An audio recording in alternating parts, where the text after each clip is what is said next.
Benjamin Franklin. Who was he? Signer of the Declaration of Independence, champion of democracy, inventor, writer, scientist, diplomat.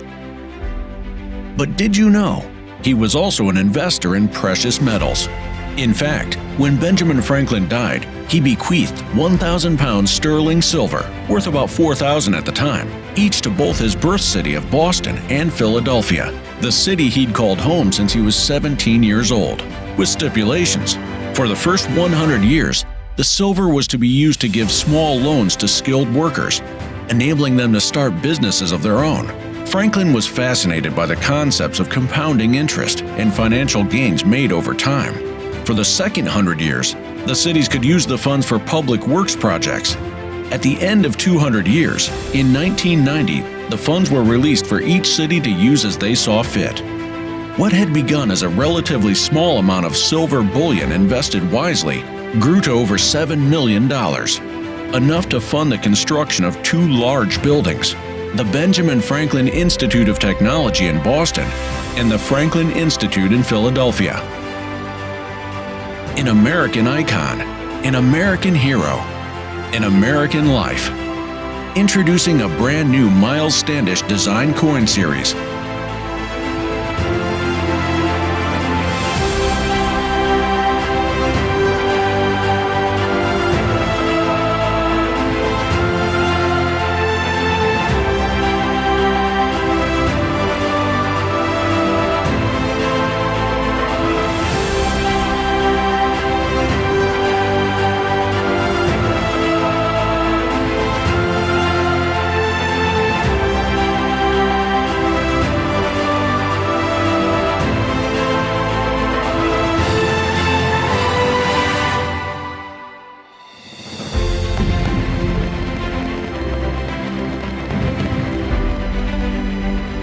An American life, only from 7K.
1814 is indelibly recorded into American history, with burn marks still found today in the White House.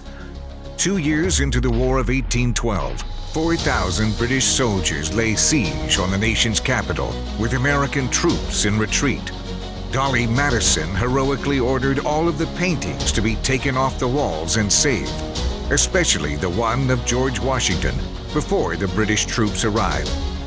Finding a prepared dinner party spread, the British troops sat and ate, then lit fire to the newly constructed White House.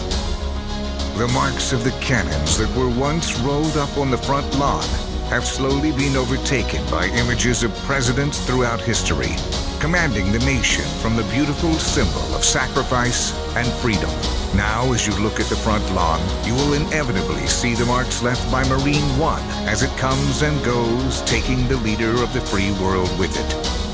The White House has some scars, but still remarkably stands as a symbol of solidarity and strength for all to see.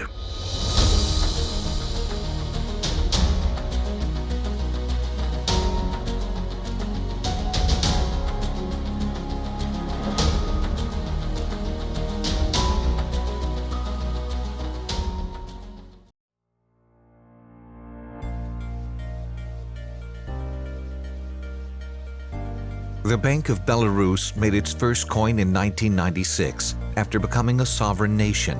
Over the years, it started making more and more low-mintage, commemorative, and collectible coins that the world could now enjoy. Or could it?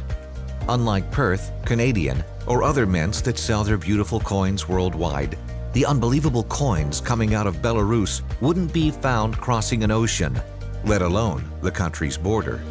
Finally opening their borders for exports after many years of coin production, the dictator-style government, extreme corruption, and rampant fakes have continued to make it almost impossible to get any coins out of the country.